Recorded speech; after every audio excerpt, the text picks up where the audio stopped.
क्या कर रहे हैं, उन्होंने अपना वोट बैंक बना लिया और एक जाति की निष्ठा, एक धर्म की निष्ठा हासिल कर ली।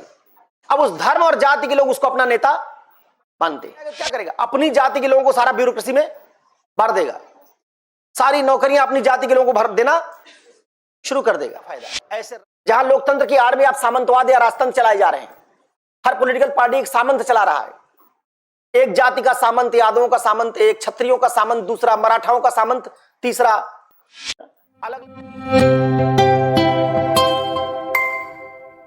आप पितृसत्ता हटा दीजिए, पितृसत्ता हटा देंगे क्या होगा, परिवार के भीतर बच्चा जब परवरिश होगी छोटे से क्या देखेगा, बहन का निर्णय अलग, भाई का निर्णय अलग, पिताजी बड़े होने के बावजूद भी किसी पर निर्णय थोप नहीं पाए।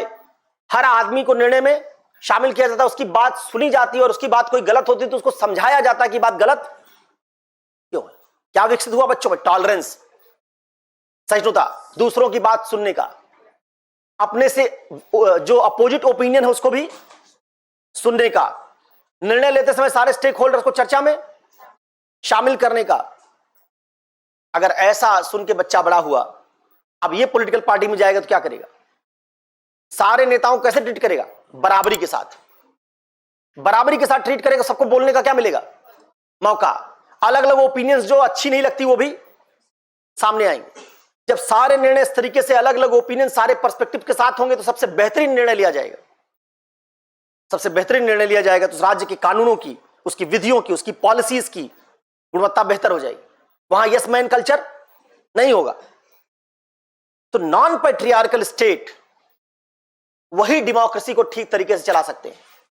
अन्यथा आपको राजनीति में दिखेगा लोकतंत्र, लेकिन असल में चूंकि समाज लोकतांत्रिक नहीं है, इसलिए गैर लोकतांत्रिक समाज व्यवहार में भी वो दिखने वाली जो राजनीति आपकी है उसको यथार्थ में लोकतांत्रिक सही मायनों में बनने नहीं देगा। तो मिलकर कहना है कि इसलिए अगर आप चाहते हैं कि सही लोकतंत्र आए, या तो लोकतंत्र को छोड़ दीजिए, फिर शासन प्रणाली में भी राजतंत्र ले आइए। अधकचरा लोकतंत्र ले आने से क्या फायदा, जहां लोकतंत्र की आड़ में आप सामंतवाद या राजतंत्र चलाए जा रहे हैं। हर पॉलिटिकल पार्टी एक सामंत चला रहा है, एक जाति का सामंत, यादवों का सामंत, एक क्षत्रियों का सामंत, दूसरा मराठाओं का सामंत, तीसरा अलग अलग सामंत हैं जो क्या कर रहे हैं, उन्होंने अपना वोट बैंक बना लिया और एक जाति की निष्ठा, एक धर्म की निष्ठा हासिल कर ली।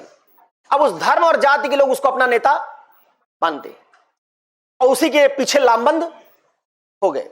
जब वो सत्ता में आएगा तो क्या करेगा, अपनी जाति के लोगों को सारा ब्यूरोक्रेसी में भर देगा, सारी नौकरियां अपनी जाति के लोगों को भर देना शुरू कर देगा।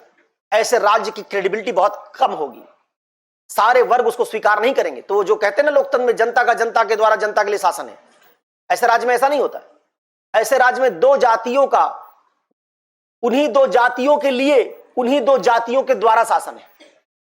जिस राज्य में दो तीन जातियां मिलकर बड़ी जातियां बहुमत बना देती हूं, वही तीन जातियां मिल जाती हैं, उनका वोट बैंक मिल जाता है और वही तीन जातियां चुनाव में किसी पार्टी को जिता देंगी और पार्टी बाद में उन्हीं जातियों के लिए क्या करेगी, शासन करेगी।